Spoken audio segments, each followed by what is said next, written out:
大哥哥，你是不是也饿了？你也想吃烧饼吗？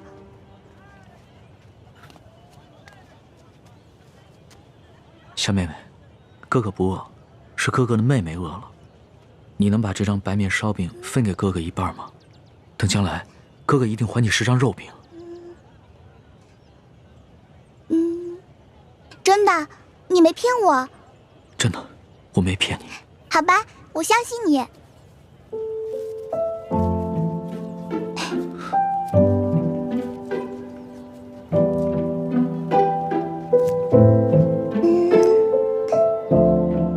你将来要请我吃肉饼，这块大的给你吧。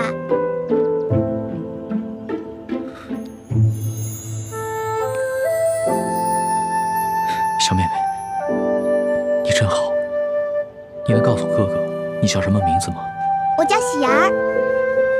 喜儿，真好听。娘，来当米了。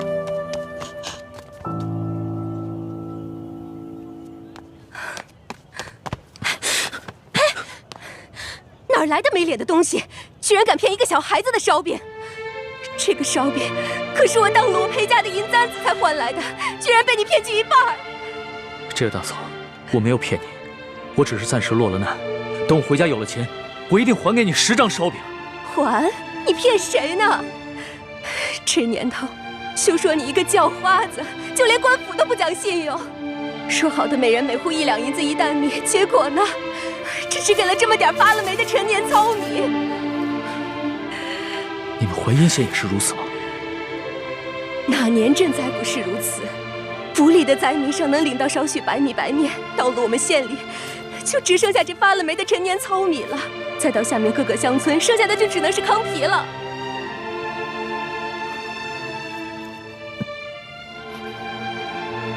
哎呀，喜儿，以后可不能这么傻了。这些人都是骗子，骗你的。喜儿，你一定要相信哥哥，哥哥将来一定会还给你10张肉饼的。我呸！还不快滚！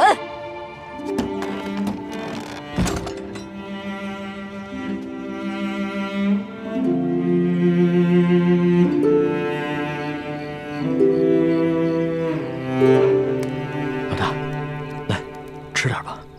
你呢？我已经吃过了，我只讨了1张饼，我吃了一半，另外一半留给你。龙小弟，你对我这样，我真的挺开心的。可是我吃不下。那你不吃东西怎么行啊？我好难受。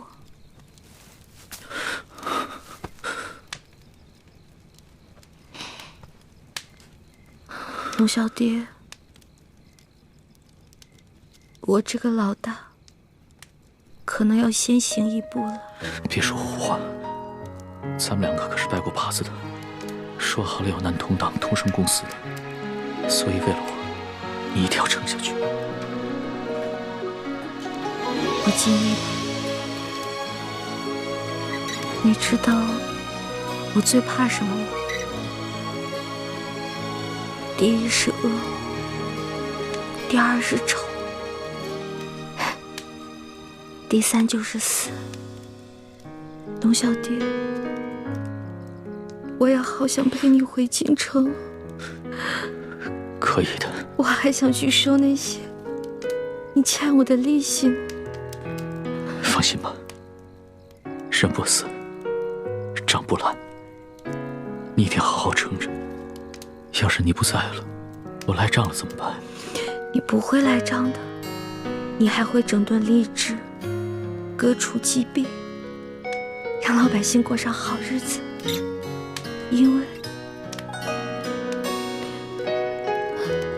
因为你是一个好皇帝。我之前说过，你是天底下最不该爱的人。可是我现在收回这句话，你真的很好。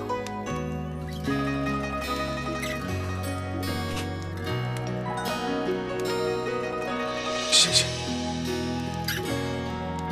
谢谢你，老大，谢谢。所以你一定要撑住，一定要撑住，撑住了监督我。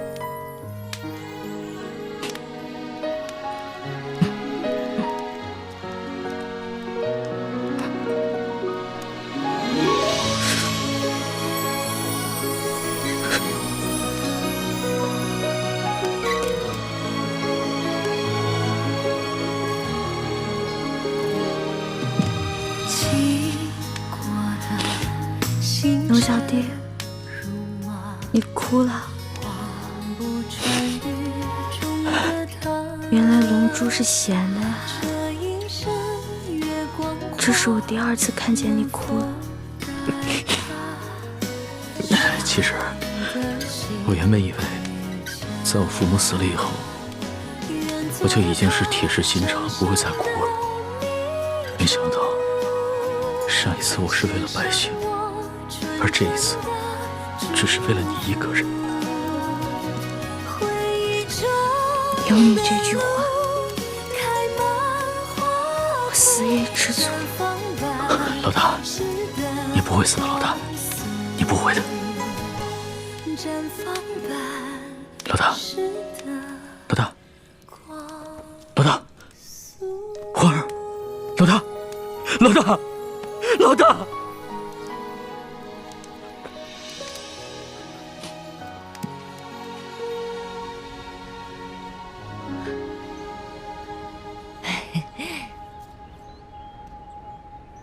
掌柜的，咱们可是说好了啊，这个金镯子我只是暂时抵押在你这儿，你一定要好好保管，改日我一定会赎回来的。放心吧，我是生意人，这药铺开了多少年了，做生意的讲诚信，懂规矩。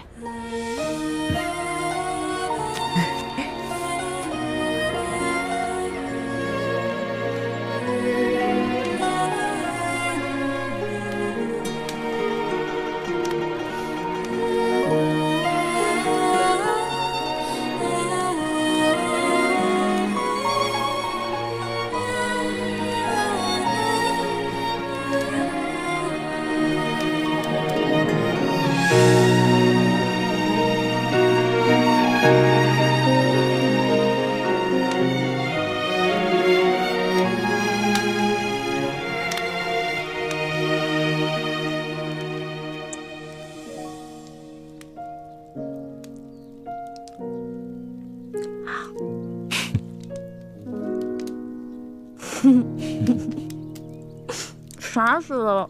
你干嘛一直看着我笑啊？在这种穷乡僻壤的地方，我都快愁死了。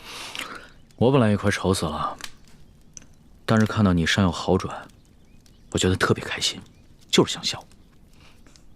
你知不知道，这次你整整昏迷了3天，我都快绝望了。本来呢，我都到阎王爷那儿去报道了，结果阎王爷说：“哇，这个小姑娘太能吃了，养不了你，回去吧，回去吧。”我就被遣送回来了，继续祸害你来了。你只是第一次帮我缝了衣服，戳破了手，我可是把太多第一次都给你了。打水、烧火、煎药、收拾屋子、偷人家地瓜，还有帮你清理伤口。我就知道你会说这句不正经的话。不过今天早上我醒来的时候，我看到你没有把我推开，我心里就觉得这一切都值了。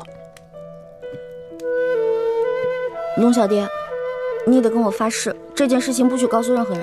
好，我发誓，不告诉别人，替你保密。咱们明天雇辆马车回京城吧。我也想早日回京，你身子受得了吗？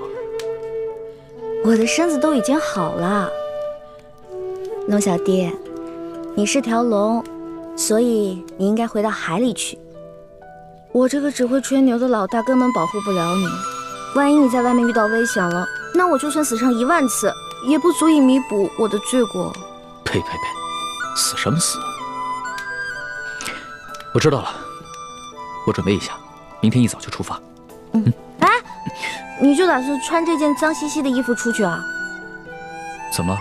不是你说冷的吗？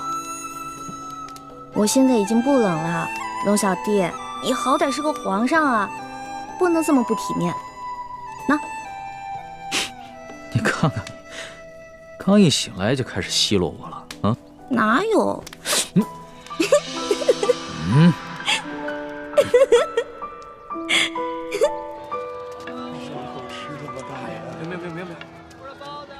客官，您的药都包好了，来，您拿好。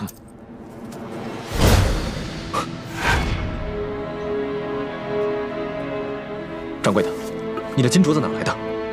这是一个客人递给我的，怎么了？那客人可是一个年轻可爱的姑娘，大约5尺高，胖瘦适中的样子。不是，那是个年轻的后生，脸上嘛脏兮兮的，我也没看出啥模样来。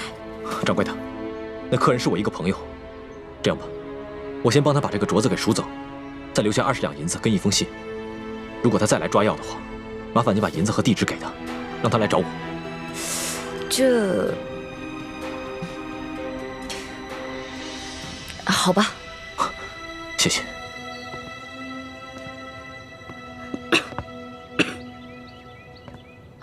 龙小弟怎么还不回来？是不是发生什么意外了？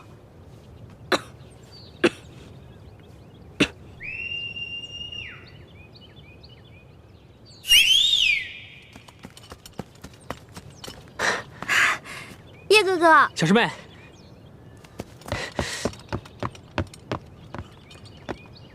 叶哥哥，你怎么才来啊？我早就来了，这几天我四处寻你，可我发出的讯号，你为什么一直不给我回应啊？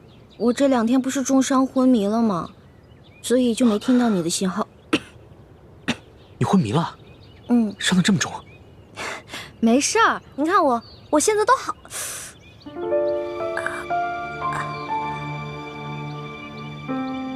所以这些天，一直都是康熙在照顾你，给你洗伤换药。哦，嗯。好了，外面风大，我们进屋说吧。好，进来吧。快进来，坐。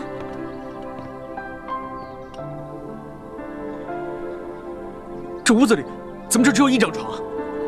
那这些天你和康熙……叶哥哥，你千万别误会，这2天我晕得七死八活的，什么都不知道。康熙是一直在照顾我，但我们什么都没有发生，真的。算了算了，你这次大难不死，已经是不幸中的万幸了。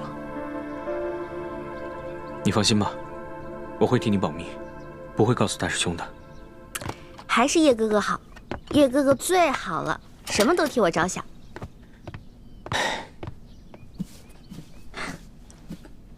喏，给你，这次别再弄丢了。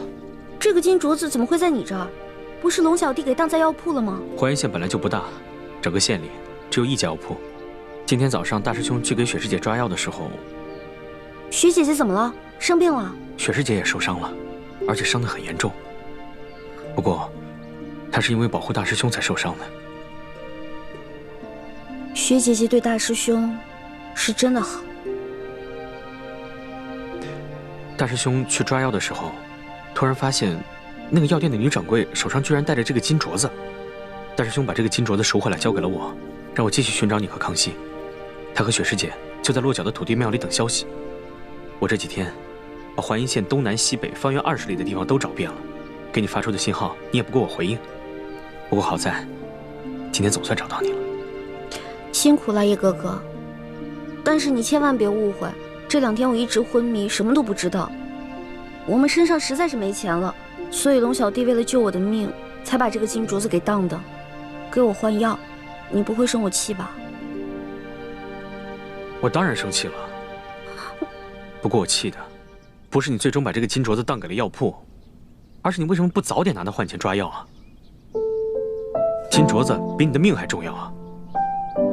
我不是怕我当了以后让你伤心吗？有你这句话，我就很知足了。哎，叶哥哥，天马上就要黑了，你赶紧走吧，不然等龙小弟回来该看见你了。好，那我现在就去告诉大师兄，让他和雪师姐来找你会合。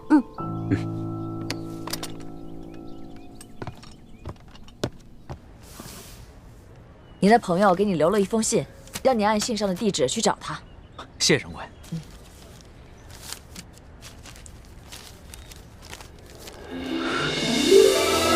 果然是李太医的笔迹，太好了，这下可以顺利回京了。谢掌柜的。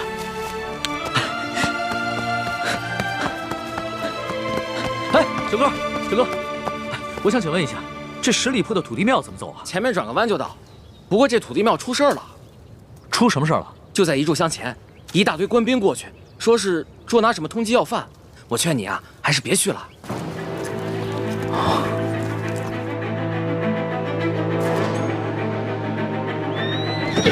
撤！站住！快抓住他们！站住！奇怪，这些官兵怎么知道我们藏身之处的？多半是吴三桂的手下追踪到我们的行踪，故意泄露给官府的。小师妹和康熙都在城西海岸港，你们把他们吸引到城东，我去找欢妹他们，然后咱们在城北会合。好，撤！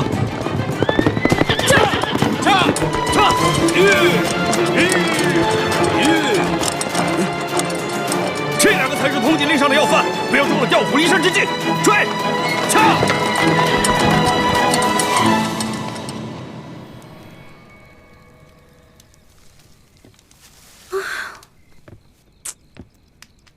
这龙小弟怎么回事啊？我好不容易跟猪哥哥他们会合了，龙小弟不会出什么事儿了吧？呸！乌鸦嘴！龙小弟一定没事儿的。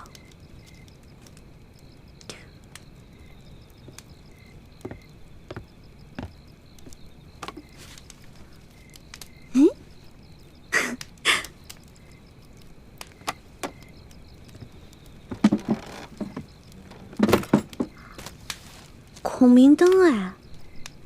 哦，我知道了，原来这家是靠做小手工维持生计的，后来逃难了，所以这些东西就放在这儿了。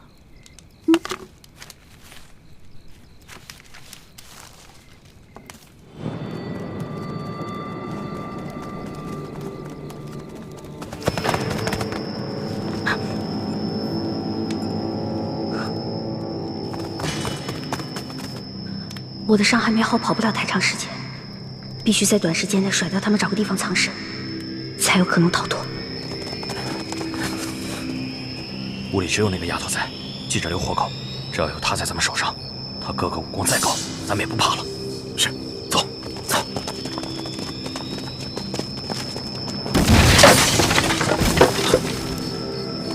不对，快追！这边，快！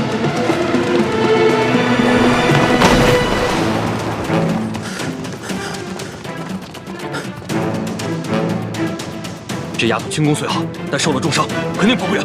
追！是。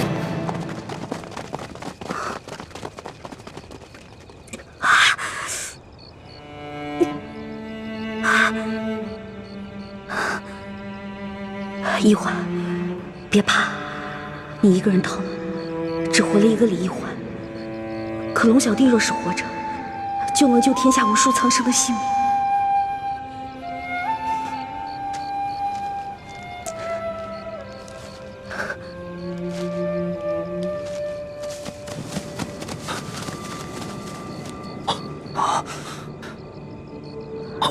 你们看，他在给龙三报信，快发暗器把孔明灯射下来。不行，这狗有巡查暗器都射不到。先抓住那丫头，走。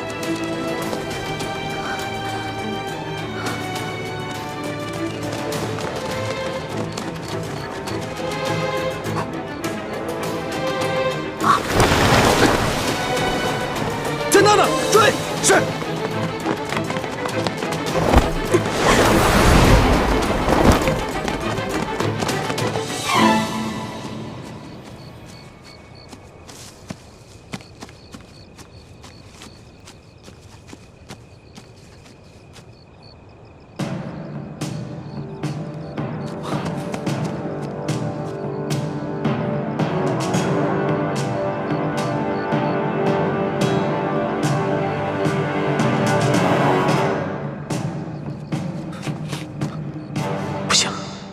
我走了一婚怎么办？他冒险向我示剑，一定会暴露自己的藏身之处。他轻功虽好，但此刻重伤未愈，一定会很危险。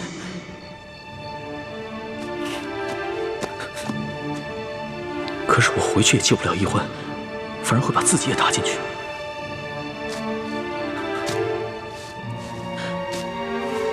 易欢几次为我不顾生死，我却自顾自逃了。我如此胆小自私，又有何德何能君临天下？我不仅是易欢的龙小弟，更是大清的皇帝，又岂能因小失大？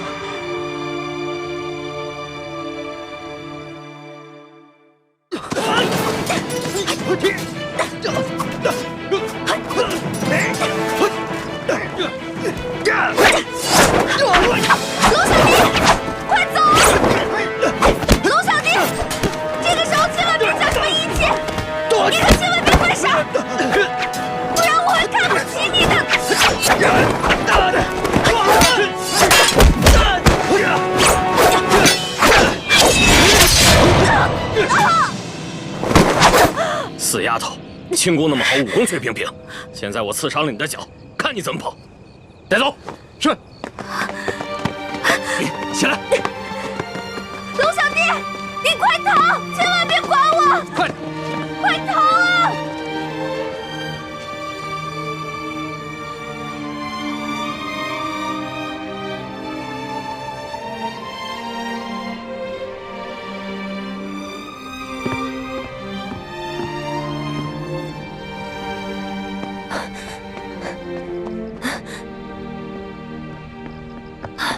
大师兄，小师妹和康熙呢？看来他们已经离开了。只有一张船。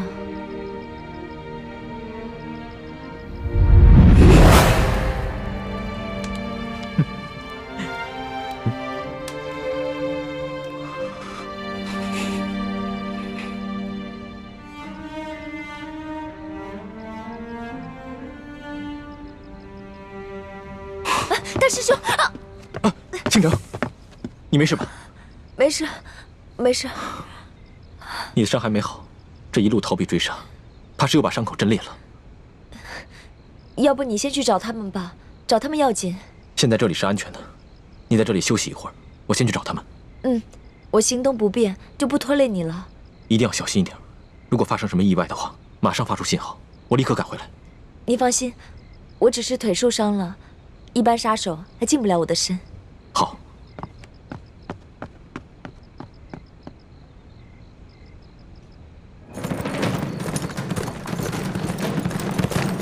唱。吁。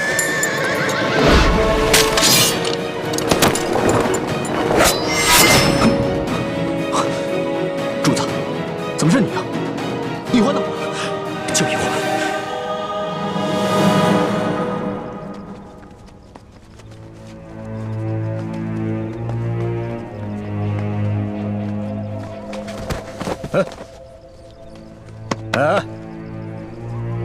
起来！刚才跑得跟飞似的，这会儿装死。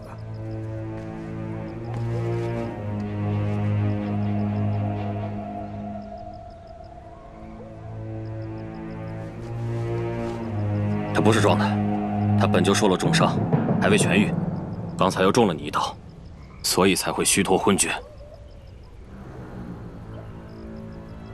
老大呀，这丫头真俊。反正二公子说了，把龙塞他们一行人全部杀掉。不如咱们先……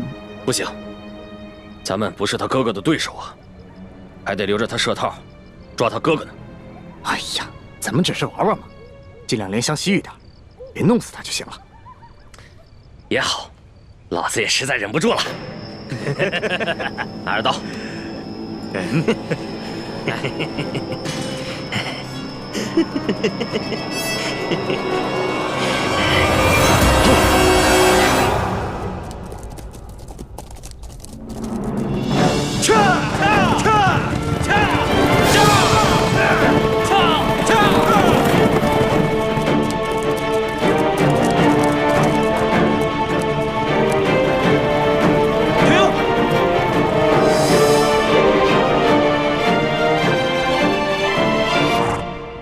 怎么了，苏大人？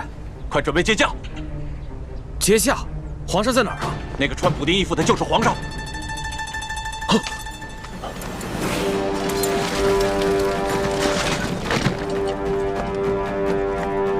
参见皇上。皇上，奴才救驾来迟，请皇上恕罪。你要是再晚来几天，说不定朕就要去见先皇和太祖皇帝了。奴才罪该万死。皇上，索大人跟大塞在途中遇见不明身份匪徒的袭击，九死一生，才找到御巴赞将军的军营。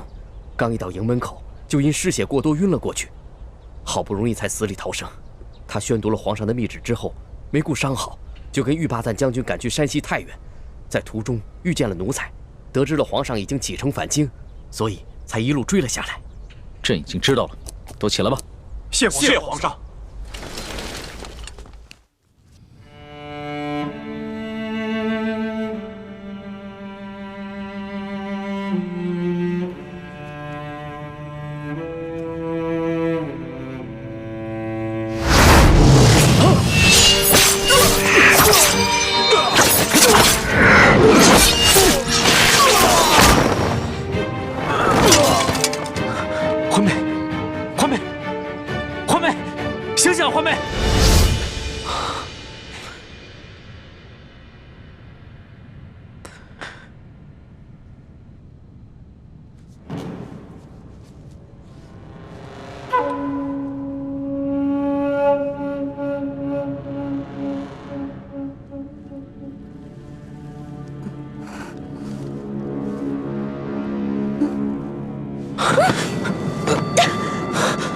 你干什么？你干什么？我滚！小师妹，我走。小师妹，我也是一时冲昏了头，情不自禁。情不自禁？你还有没有一点廉耻心？你明明知道我跟大师兄定了亲，我是为了大明的太子妃啊！你还知道你跟大师兄定了亲是为了大明太子妃？那你还跟康熙？你可以和霸气的狗皇帝亲热，我亲你一下就变成了不知廉耻是吧？你怎么能说出如此的话？你走！我不想再看见你了。小师妹，我错了，我错了。那要不我现在带你去找大师兄啊？你是不是一直知道大师兄在哪儿等我们？你为什么不带我过去？你把我抱进山洞，到底想干什么？走！滚！我数3个数，如果你再不走的话，你再不走我就咬死自己。好，我走，3，我走，滚！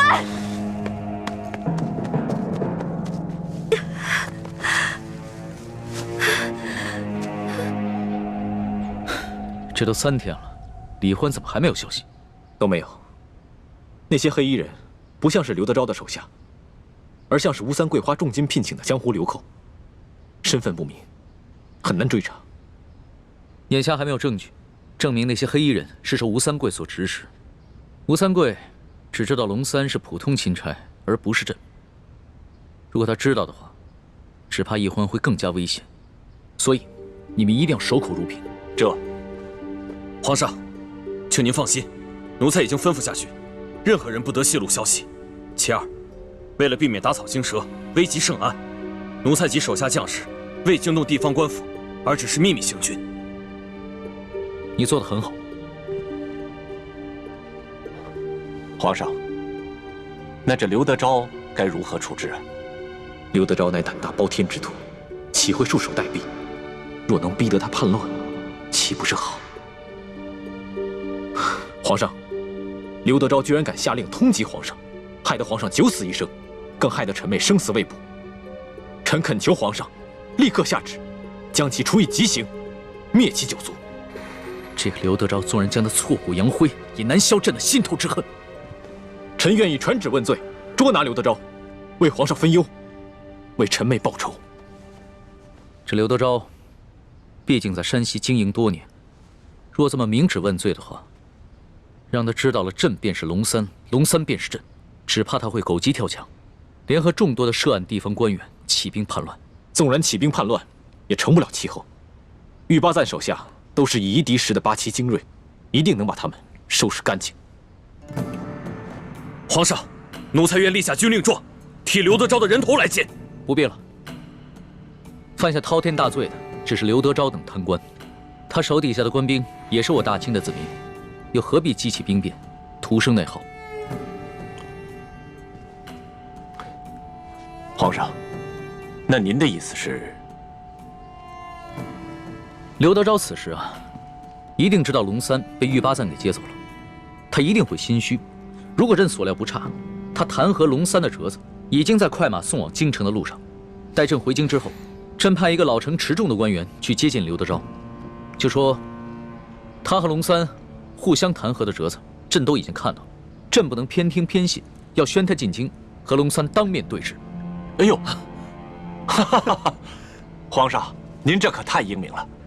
想那刘德昭自是手里面有假圣旨、假玉玺，他必定想侥幸最后一搏，这样，他很可能会老老实实的进京来对质，到时候我们便可不费一兵一卒，让他自投罗网。想不到他经历了如此大病，受了那么多此前从未受过的屈辱，还能如此冷静。若换了我，只怕会亲自率兵去捉拿刘德昭，一块凶夷。又如此强敌，我要光复大明谈何容易？皇上，既然如此，那就请皇上尽快起驾回京吧。眼下一欢还生死未卜，朕放心不下。是啊，皇上，世淑姑娘是下落不明，可是您留在这山西，那也没有什么益处啊。来，娘，你先吃。娘不饿，你吃啊。娘骗人，我明明听到娘肚子在咕咕叫。喜儿，还认得我吗？嗯。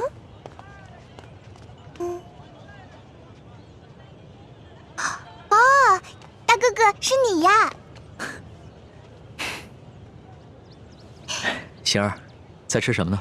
我娘煮的野菜糊糊，家里的米面都吃完了，只能吃野菜了。我娘说要再过几天，连野菜都没得吃了。这位公子爷是？我就是那日分走半张白面烧饼的叫花子，这次过来兑现对喜儿的承诺，还你们肉饼。真的，娘，我就说嘛，大哥哥是不会骗我的。哎呦，你看我这眼睛，那日小夫人说话多有得罪，还望公子大人有大量，不要以小夫人一般见识。没事的，大嫂，在这灾荒之年，人人都只能顾自己。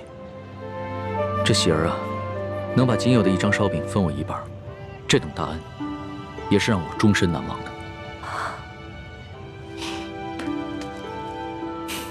来，啊，肉饼，整整10张肉饼，赶紧吃吧。娘，你先吃吧。谢谢公子爷。大嫂，能不能把这碗野菜糊糊给我喝呀？这，公子一看就是出身不凡的大富大贵之人，如何喝得这个呀？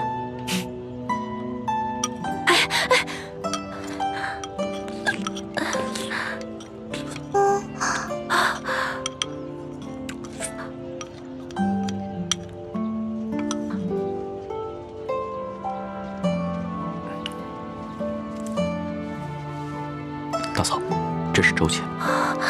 这可如何使得？没事，收下吧，这是我欠你们的。相信我，很快朝廷就有新的赈灾措施下来，到时候就再也没有人能骗得了你们了。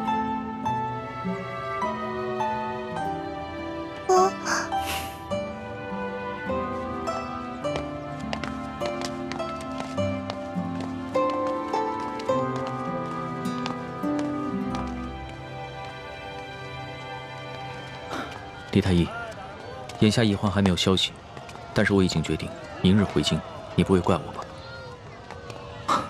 主子言重了，主子乃万圣之尊，不宜久离京城。而且太皇太后已经传来懿旨，催主子回宫了。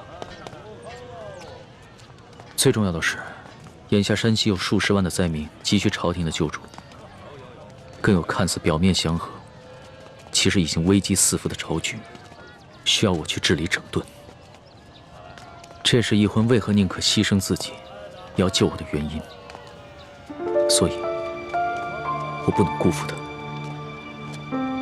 主子能以国事为重，是臣妹之幸，更是天下百姓之幸。请主子安心返回京城，寻找营救臣妹之事，就交给臣去做吧。臣正在想办法，通过一些江湖人士，打探那些黑衣杀手的下落，相信很快便会有消息。那一切都拜托你了。其实，在我的心里，你已并非我的臣下，而是我的朋友。易欢更是我唯一的红颜知己。如果他，那将是我穷尽终生都无法弥补的遗憾。